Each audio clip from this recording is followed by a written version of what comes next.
Let's take a look, for example, at a flowchart.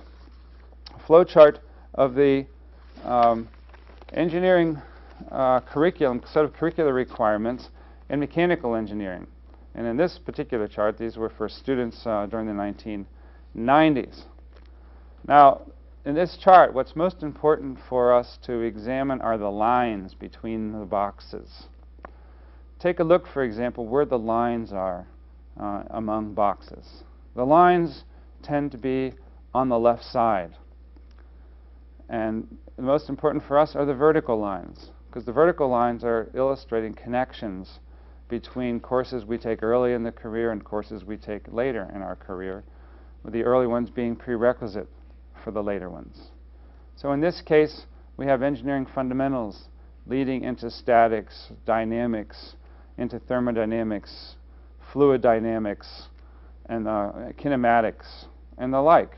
In other words, in terms of this one STEM educational structure, the engineering science part of the engineering curriculum is coherent and internally structured, with each step drawing on the past and leading into the future to produce an overall understanding, or at least an introductory level, to a variety of engineering sciences and mechanical engineering. Note the relationship between these and the so-called basic sciences, the boxes that describe chemistry and the boxes that describe physics.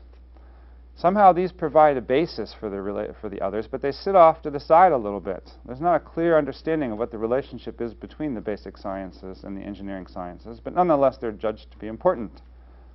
The major connection that they have is with one another, which fits a stereotype inside of engineering that chemistry and physics are somehow may be important, but they're not connected to anything. What I'd like to call your attention to is the set of boxes that sit off on the right-hand side, the right column. Out here is where you find the so-called core curriculum electives and core curriculum requirements. Now, wait a minute. From the point of view of a core curriculum courses provide the basis, the foundation for all of your learning, for all of your knowledge. Well, from the point of view of the engineering science-based engineering curricula, core courses aren't core courses. They are elective courses. They are courses that they're part of a menu that sit off to the side that engineering students take for personal reasons.